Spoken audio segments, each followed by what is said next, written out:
अब आपको भारत ईयू के बीच हुए इस महाडील के बारे में बताते हैं कि आखिर भारत को इससे कितना फायदा होने वाला है और भारत के किस सेक्टर में कितना बदलाव आने वाला है। एक रिपोर्ट देख लेते हैं। It brings together Indian skills, services and scale with Europe's technology, capital and innovation.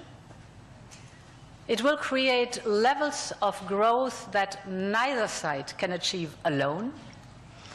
And by combining these strengths, we reduce strategic dependencies at a time when trade is increasingly weaponized. We will discuss this and more at our first EU-India Business Forum later today. 27 जनवरी मंगलवार को नई दिल्ली से दुनिया को एक बड़ा आर्थिक संदेश मिल गया।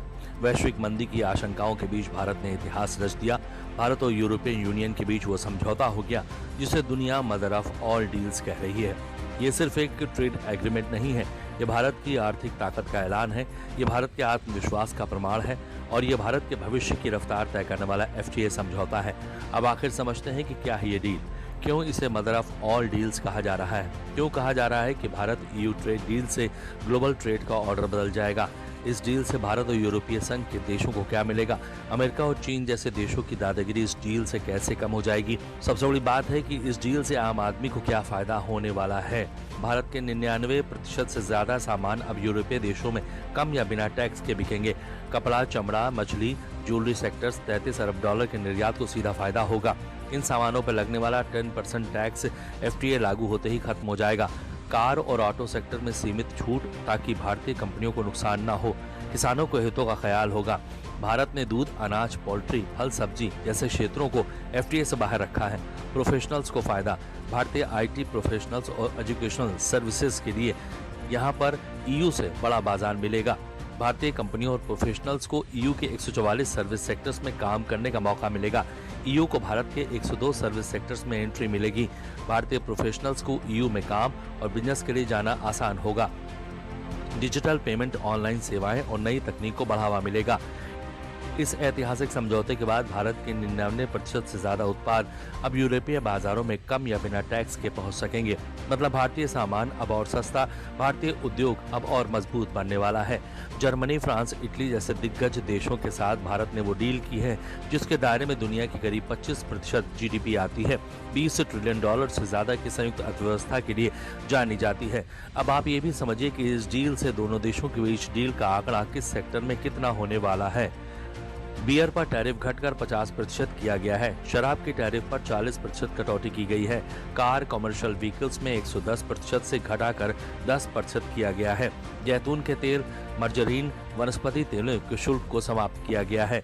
फलों के रस, प्रोसेस फूड प्रोडक्ट्स, इनका शुल्क समाप्त किया गया है। यूरोपीय संघ सभी रासायनिक उत्पादों पर टैरिफ समाप्त करेगा। दवाओं और मेडिकल प्रोडक्ट्स पर 11% शुल्क खत्म होगा। एयरक्राफ्ट और स्पेसक्राफ्ट पर टैरिफ को 0 कर दिया गया है। भारत को एक्सपोर्ट्स होने वाले EU 90% सामानों पर शुल्क कम करेगा। ग्रीन हाउस गैस उत्सर्जन में कटौती में 500 मिलियन यूरो की सहायता करेगा। भारत के फार्मा और केमिकल सेक्टर में इस डील से साल दर साल 20 से 30% तक बढ़ सकता है। यानी यूरोप से आने वाली शराब और वाइन पर टैक्स अब कम होगा। इससे भारत में यूरोपियन शराब सस्ती मिलेगी।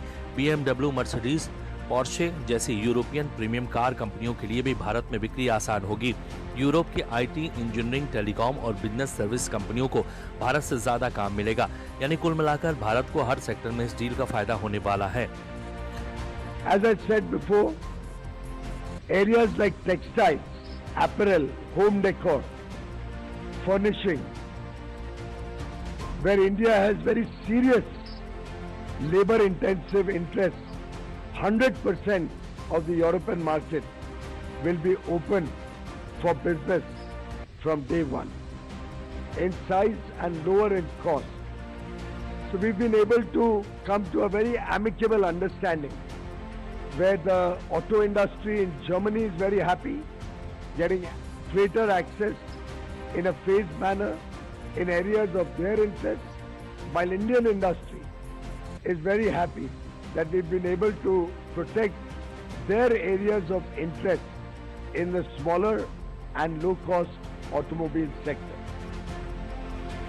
And this is the story that's been repeated in sector after sector.